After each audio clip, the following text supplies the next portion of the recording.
Hi, everyone. Thank you so much for joining us to talk about a topic that's near and dear to my heart. Um, Sarcomas, as you will learn throughout this presentation, is a very unique topic. While it doesn't affect a lot of people, those who are affected have a very unique place within the cancer world. They tend to be younger patients, and we'll talk about why that's so unique and why it affects the population at a time in their life where they're experiencing some of the joys of their life that many of us have had and take almost for granted. So I hope that you enjoy it, and please use the chat feature to ask any questions that you have, and we look forward to a great discussion. So today I wanted to focus on soft tissue sarcomas. We'll talk about why it's a large group and why it's a heterogeneous group, but we'll focus most of our attention on soft tissue sarcomas. I have no disclosures relevant to the talk other than to shamelessly plug sarcoma awareness. You'll learn why it's so special and why we shouldn't just celebrate cancer in the month of October. We should celebrate it and its survivors all year round.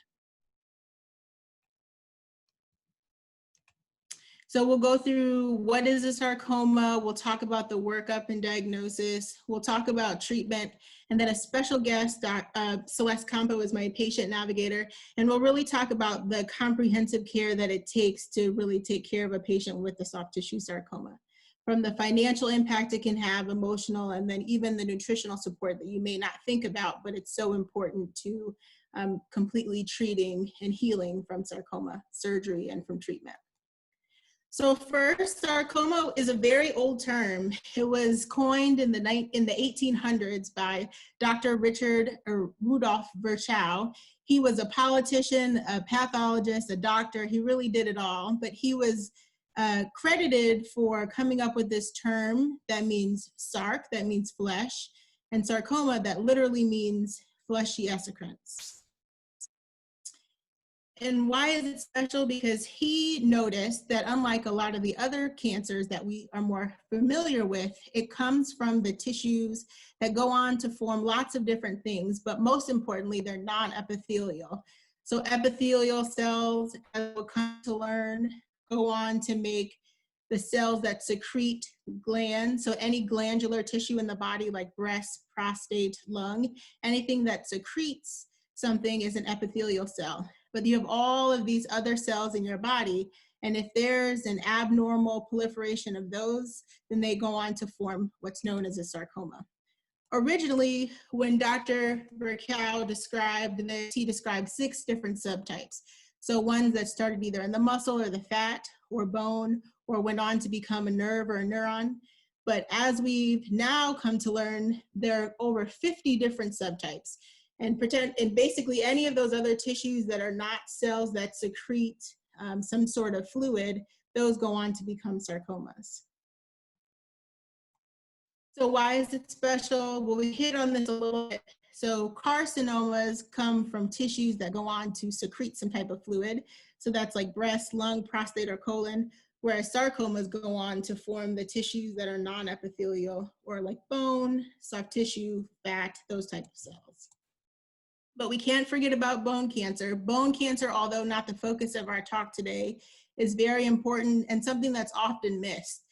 It happens again in young children, and it happens because in the cells that are near the growth plates, those are rapidly dividing, and just one mutation can cause it to become cancerous or a proliferation of tissue. And why is it so special? Well, unless you're paying attention or unless you know about it, on average, patients get missed in their initial workup. So it can take an average of 6 months before we realize that, oh, this is not a normal bump. This is something that we need to pay attention to. It can look like this when it's in the bone. So a simple bone x-ray will be able to tell the difference between a normal, healthy, growing child and someone who has cancer. And then when you take it out, you can see that although it doesn't look terribly bad on x-ray, it's really starting to grow and grow outside of the bone. So something we want to pay attention to. So historically, sarcomas were treated in a very particular, curious way. So even as early as the 1800s, Dr. Cooley had coined the term, had started to extract toxins from bacteria, and he would distill them down in his lab and then give them back to the patient. And miraculously, the patients would cure themselves. But nothing beats research rather than follow-up. And they looked that 2 or 3 years down the road, the tumors were coming back. So although it looked like initially they were working, they eventually came back. So he figured it can't just be the toxins that were the only treatment. You need to add something else to it. And we'll talk about what that treatment is today. So initially, again, he would distill down the bacteria, and people would have these type of blisters and eruptions, and he would be able to distill it down into the lab and give it back to them, and it would miraculously cure the sarcomas. But today, we know that sarcomas are very, very rare. They're about 1% of all human malignancies, but curiously, they happen in a very young age. So between the ages of 20 and 40, it's about the 4th most common diagnosis. Most of the time, if you encounter a bump or a lump, it's going to be something benign, because benign masses are about 100 times more likely to occur than soft tissue sarcomas. So I like to use the golf ball rule. So if it's small, superficial, soft, and it's been stable or not changing for many years, the chances are it's something benign. Benign things are like lipomas. Lipomas are just fatty collections, and they look just like the surrounding fat on a normal MRI. Other things they could be are vascular malformation, which is just a collection of blood vessels, or it can be a bleed, or what we call a hematoma. So those typically follow the golf ball rule. They're small, they don't change, they are typically benign. But if you have a mass that's enlarging, it could be painful or painless, but it's been there for a long time, and then all of a sudden it starts to grow.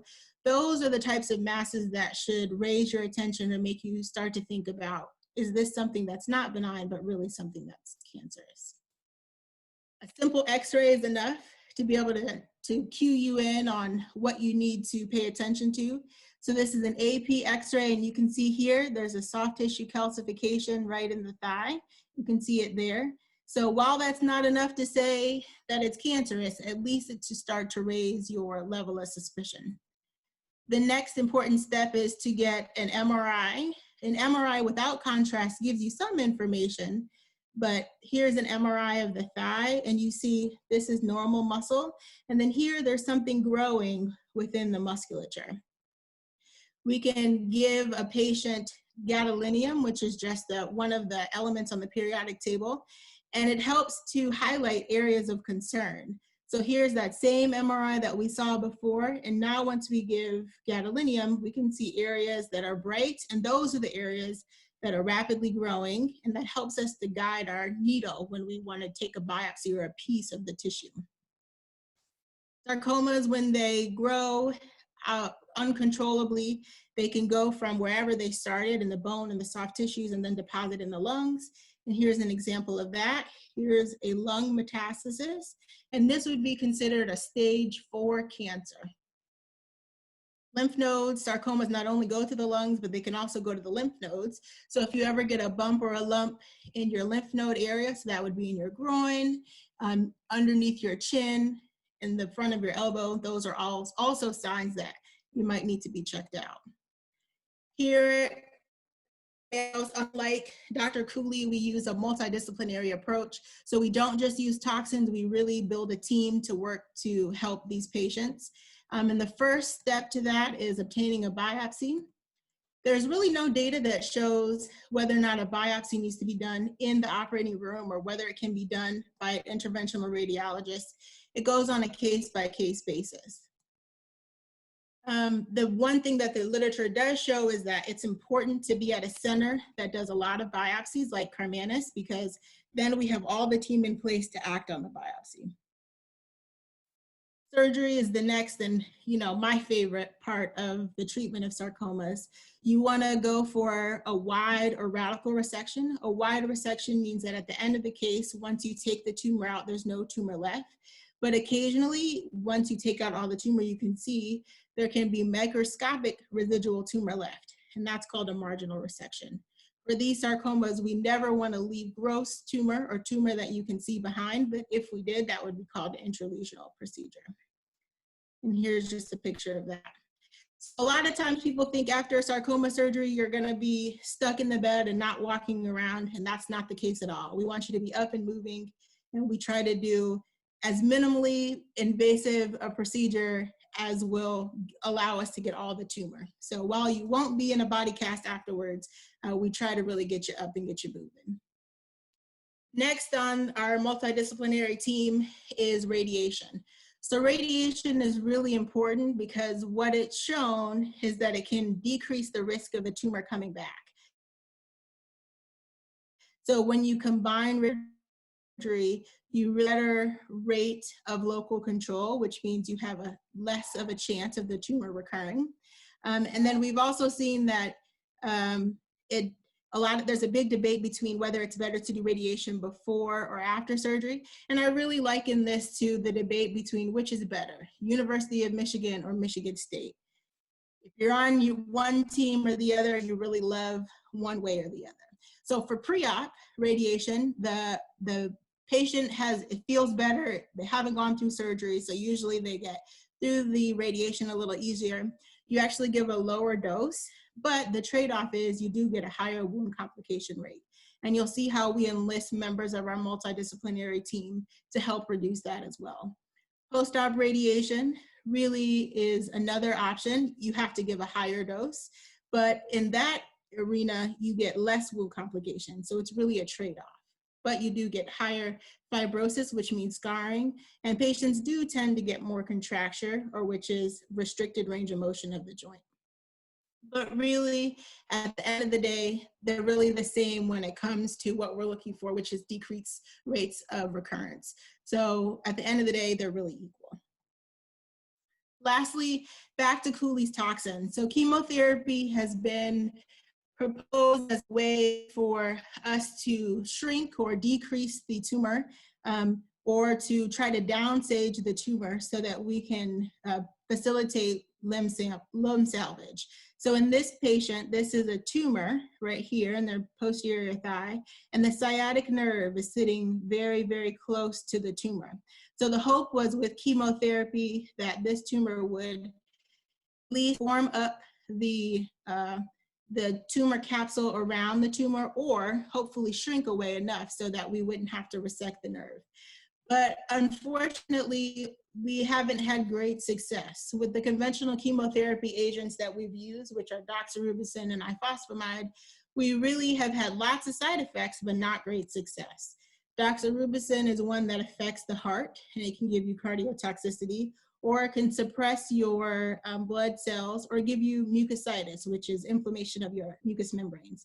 Ifosfamide can affect your urinary tract, or it can even affect your brain. So it's very difficult without great success to give such a toxic agent to patients. And we've seen that over 18 retrospective controlled trials have been conducted, and all of their data together shows that overall survival improves about 5%, and the time to relapse-free survival is only about 10%. A big dose and a very toxic dose for not a lot of benefit. So where are we today? Well, really, in terms of chemotherapy, we're right back to Cooley's toxins. We're trying now to use some of the engineering and information that we have about the different sarcomas to come up with targeted and tailored chemotherapies to help us better shrink and help us better target the cells. And we're having some success. The latest and probably the best inhibitor is the one that's on the market right now.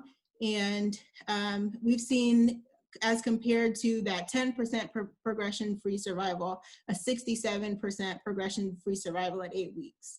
So better results than what for some tumors than what we're seeing with chemotherapy.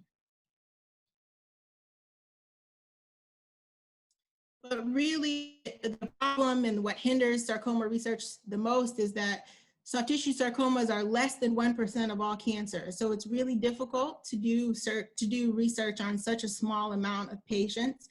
And that's why we advocate so hard for sarcoma research and advocate so hard for sarcoma awareness. So I just wanted to introduce you to our multidisciplinary team. We can't take care of sarcoma patients alone. So this is Dr. Hussein Own. He's our interventional radiologist. He does a spectacular job biopsying, which allows us to not have to take patients to the operating room every time we want to biopsy. Myself, I'm the orthopedic oncologist. I work with an excellent plastic surgeon, Dr. Rapolti, who helps me with my challenging cases, especially when patients have to have radiation.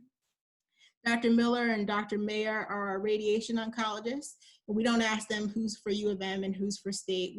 They both like pre-op radiation, so we don't ask. And then Amy Weesey's our medical oncologist. And so in summary, if you have a lump or a bump, benign tumors are probably the more common. If you have a bump, especially if it's been there for a long time and it's small and it's superficial, think about a benign lesion, but have in the back of your mind that it could potentially be a sarcoma, and so you should see someone to get it checked out. And again, I just always remind folks, have a high index of suspicion. It's not difficult to get an X-ray or an MRI, and it can really tell you a lot. And then while surgery and radiation are the mainstay and the main treatments for sarcoma, we're hoping and we're trying our best with chemotherapy and immunotherapy trials to get better systemic therapies for sarcoma, but we're not there yet, and we have a lot of work to do. And with that, I'll turn it over to Celeste.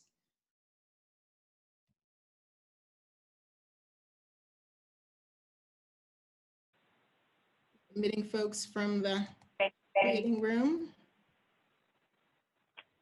Well, welcome everybody, and welcome early evening. My name is Celeste Compeau. I am the Sarcoma Nurse Navigator for Carmanos Cancer Institute at McLaren-Macomb for Dr. Kemp. Next slide.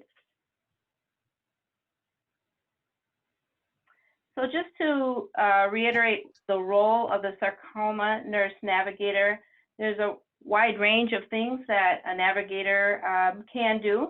These are the main topics or the main points, but mostly we help to guide the patient through, and I say patient, but I say patient and family because this is not just a patient-centered diagnosis. This is a diagnosis that affects the patient as well as the family. So most of my conversations will include the family as well.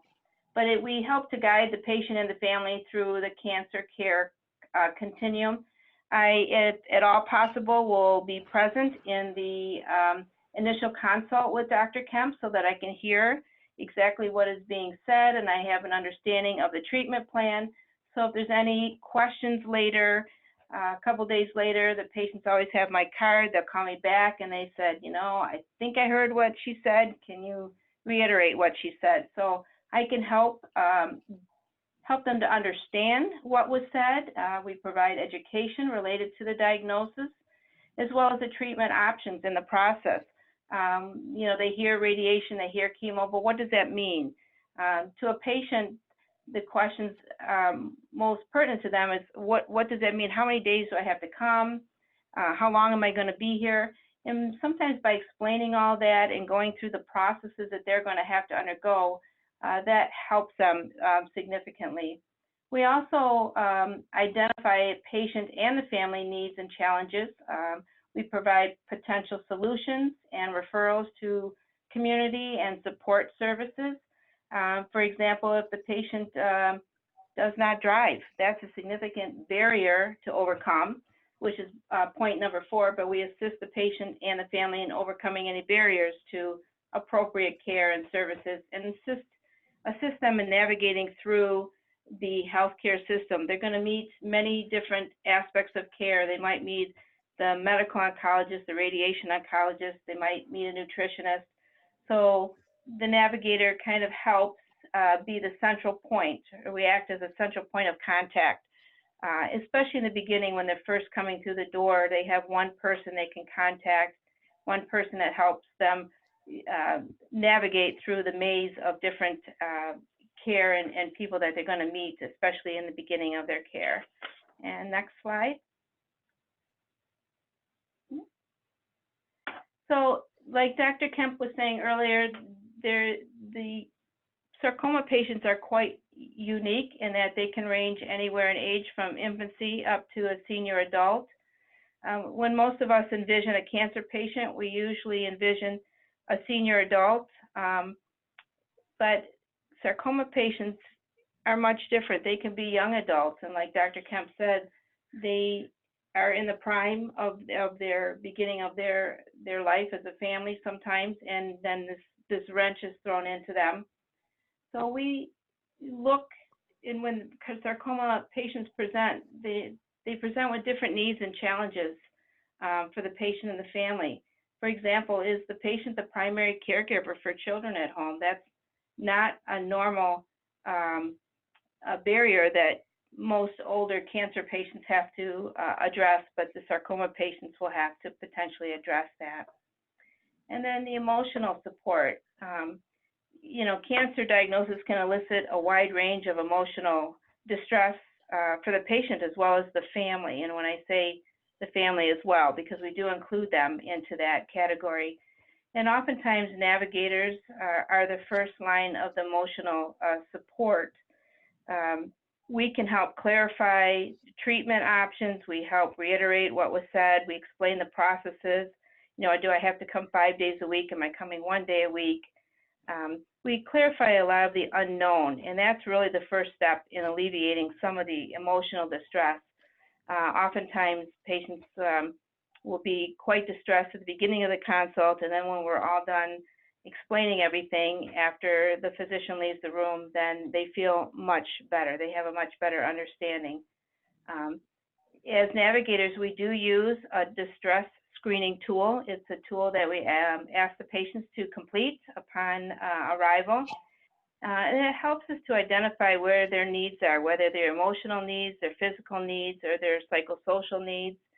And depending on what we find, oftentimes we can resolve some of the original distress, and such as, you know, how am I going to get there every day? If the patient doesn't drive, that's going to be a significant barrier. I had a patient the other day that the son was bringing the mom, but the appointment was in the middle of the day for radiation every day, and he was trying to work. So a simple thing that I was able to do was able to have his radiation time moved to the morning so he could bring his mother to and from his appointments and then go on and continue working. So just sometimes minor things that navigators can do can really impact the family. But for some of the more complex emotional aspects of cancer care, such as relationships, self-image, and actually coping with the disease, we definitely refer them to counselors or our oncology social workers for that emotional aspect of care. Those are highly trained professionals that understand that depth much greater than the navigators, but there certainly is a role for navigators in the emotional well-being of the patients. And next slide. So financial support. It's another aspect. When I do the initial consult, I do ask them some of their emotional, but I also ask them a great number of financial questions. How is this sarcoma diagnosis going to impact the financial status of the patient and the family? Who in this family is a primary wage earner? How long is this patient going to be needing to be off work? Is that really going to impact the financial stability of this family? So there's many different questions. You know, most young families are just starting out. They probably don't have a great deal of savings, where a senior patient may have a great deal of savings, and not being able to work might not be such a difficult task. But for these young patients, the financial aspect can really impact. I also help them review some of the resources available to patients through their employers. Do they have short-term disability? Do they have long-term disability? I'm on here. And do they have access to the family FMLA, the Family Medical Leave Act? So we'll have conversations about that as well. I'll also help them. We'll look for some financial assistance programs, some locally and some nationally based programs. And if worst case scenario, we'll help them apply for the Social Security disability. We'll help them initiate the application process, or Social Security, the SSI or the SSD programs that are provided nationally. Nutritional support. This is very vital as well. As navigators, we do a nutritional assessment just to see where the patients are. Have they been losing weight? Do they eat well-balanced meals? We do talk to them in depth about providing protein and what the protein does to help with the healing process. Protein is one of the main building blocks in repairing and building tissues. So a diet rich in protein is going to be very essential for them to heal and return back to their normal lifestyle.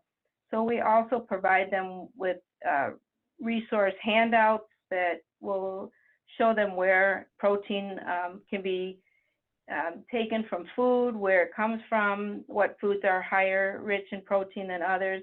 We also have dietitians on staff. If patients are experiencing many side effects from treatment, such as low appetite, or they're having weight loss, are they having side effects from the treatment? Are they having nausea and vomiting and constipation and diarrhea and pain? Are they having mouth sores? There's many different things we can provide to them to help them.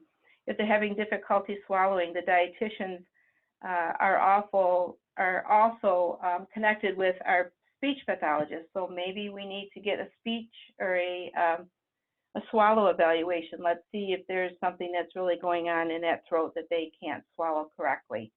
So much education goes in, much referring goes out to the dietitian, and as a multidisciplinary team, we assist them in understanding all the aspects of the nutritional aspect of their care.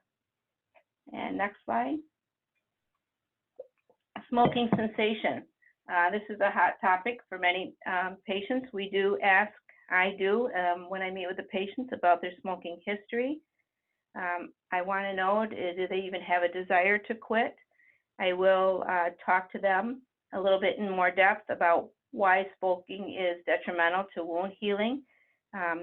Not giving them, just talking just in general about how smoking can impede the healing process. Many patients don't really realize that smoking makes the platelets sticky and they aggregate, so they're more prone to blood clots. And also smoking causes the blood vessels to constrict, it's called vasoconstriction. So when patients are smoking and they're healing and they're having vasoconstriction, it really impedes the blood flow to the area that is trying to heal. So just some basic information. I'll also talk to them about who else is smoking in the household. Are they the only ones smoking? Is the family smoking in the house? And then depending on what we mutually decide upon or with their desire, then we also provide them with resources for smoking cessation. Sometimes they are classes that we will hold at the cancer centers. Sometimes I can refer them to online smoking cessation programs. And we can always refer them to the Michigan Tobacco Quit Line, which is an online program as well. So many aspects of that goes into the conversations as well. And then depending on the patient's age, we will talk to them about sexuality and fertility preservation.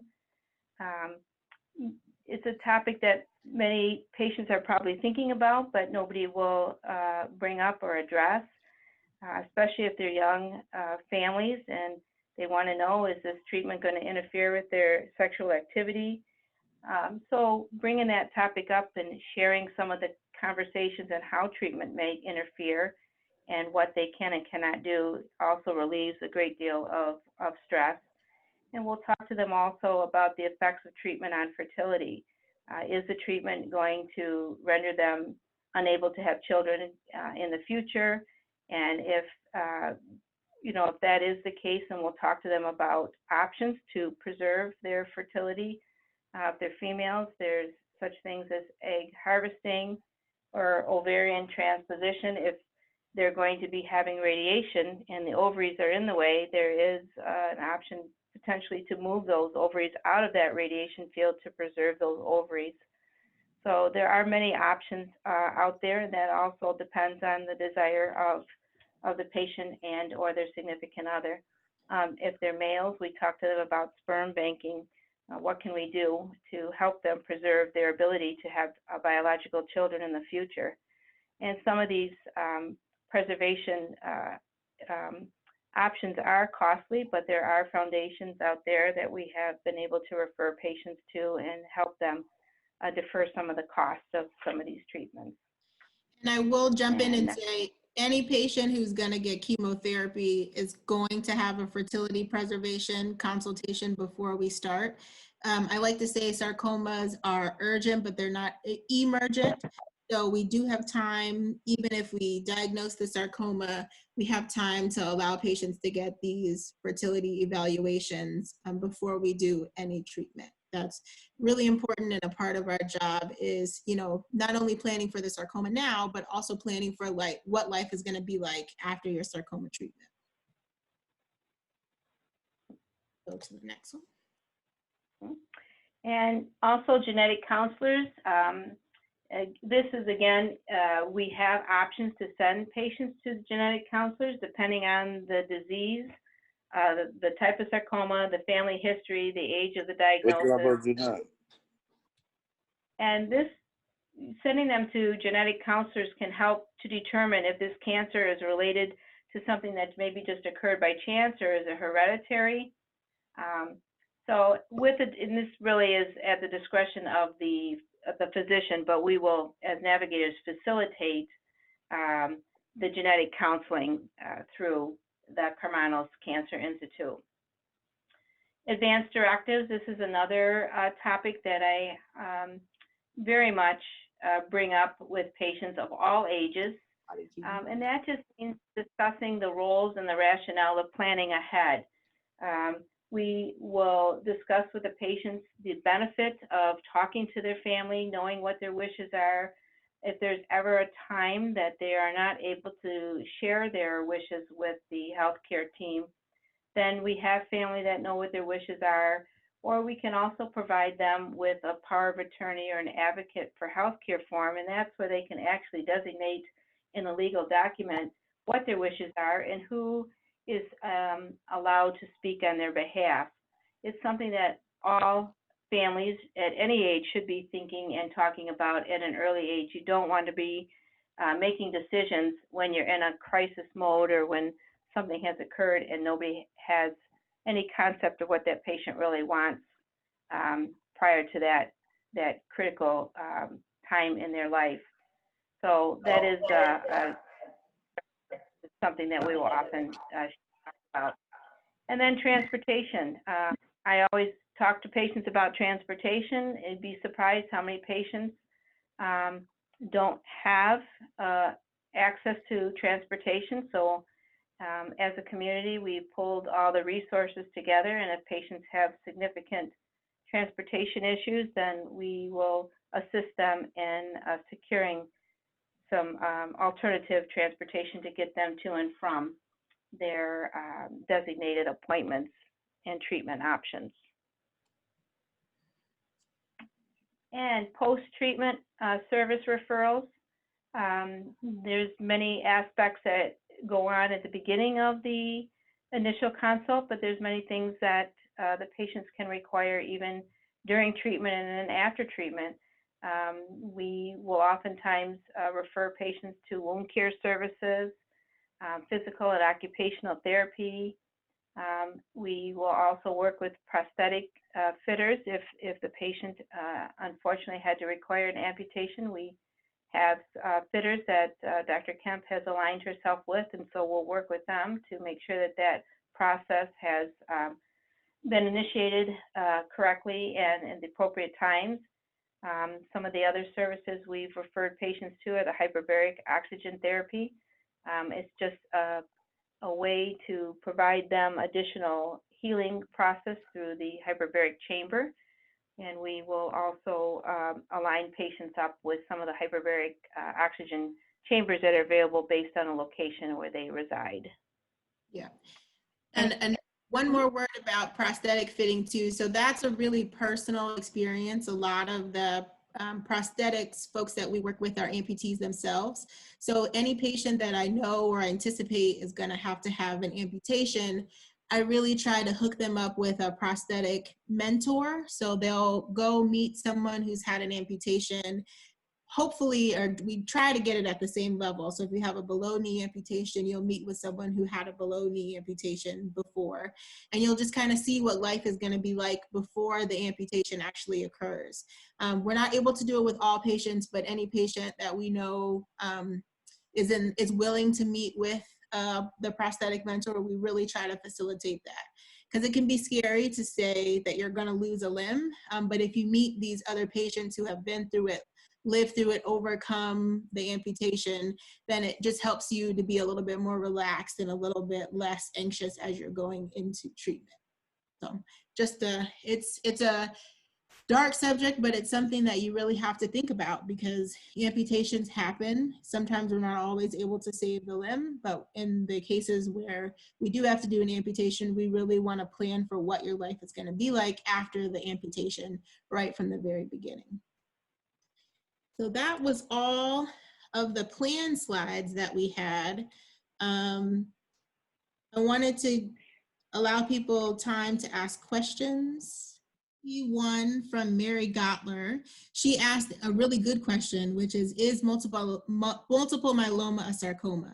And it is not. So multiple myeloma is different than a sarcoma. So sarcomas, again, come from those tissues that go on to form bone, soft tissues like muscle or nerve.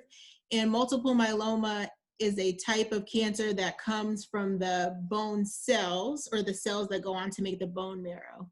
So it's separate from sarcoma, and it makes a big difference in terms of treatment. The reason why we separate them is because multiple myeloma is really radiosensitive and chemotherapy sensitive, because those blood cells are sensitive to those chemotherapies that we've developed.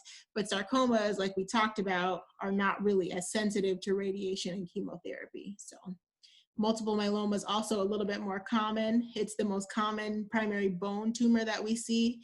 So it's different than sarcoma, but excellent question.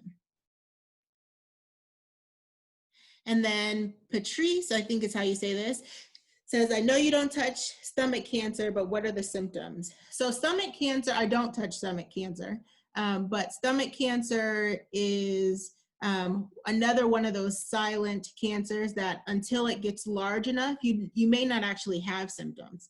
But once it gets large enough to actually cause an obstruction or cause you to actually stop your bowels from flowing, it can actually give you a sense of fullness. It can give you kind of like that GERD feeling where you get a lot of acid reflux. But often early on, when it's small and it's not impeding the flow, it can give you no symptoms. And that's similar to sarcoma in that initially when it's really small, your muscles may not feel it, or you may not even see a lump or bump. But once it gets large, that's when you start to get symptoms. So nope, I don't do stomach cancer, but we have a great team here. Dr. Kim, Dr. Steve Kim is one of our surgical oncologists, and he does a lot of stomach cancer work. Good question though.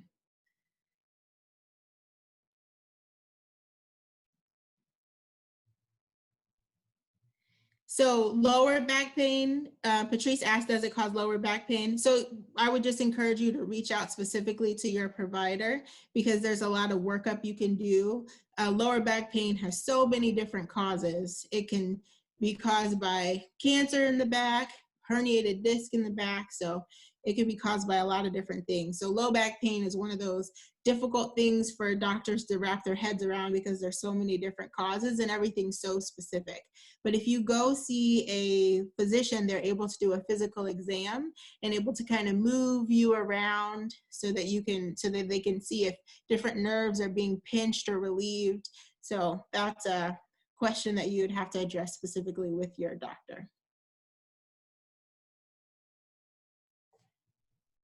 So some other questions that I often get are,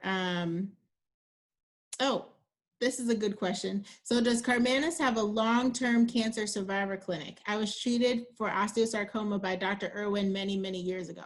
So we don't have a long-term survivor clinic, but I would say I still see all of Dr. Irwin's survivors. So Dr. Ron Irwin was a orthopedic oncologist that the practice here.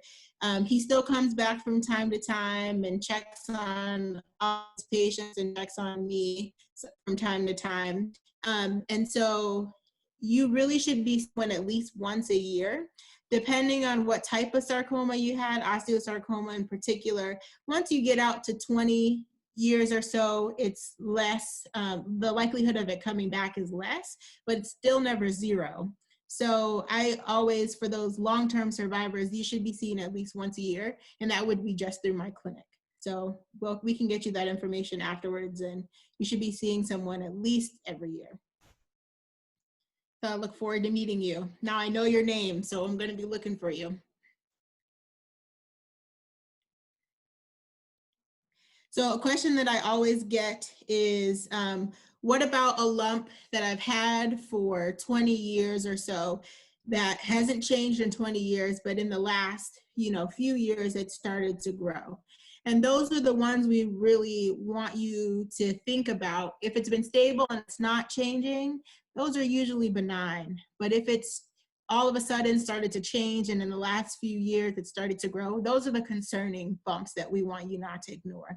So if you don't take anything else away from this talk, this is just kind of something to get on your radar, that if you have a friend or a family member or a child even, if you notice something, just go in and get it checked out. Because it doesn't take much to just get an x-ray or to get like an MRI or a CT scan even, just to see what's going on. So hopefully we drilled that home enough and everyone's gonna get their lumps and bumps checked out.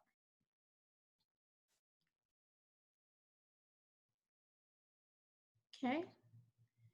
Happy to take any more questions or turn it back over to Tamira.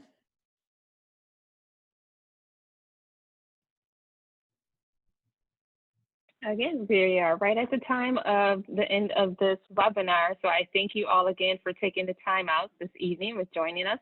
Dr. Alysia Kemp and Celeste Compeau, again, our nurse navigator, and Dr. Kemp, orthopedic oncologist.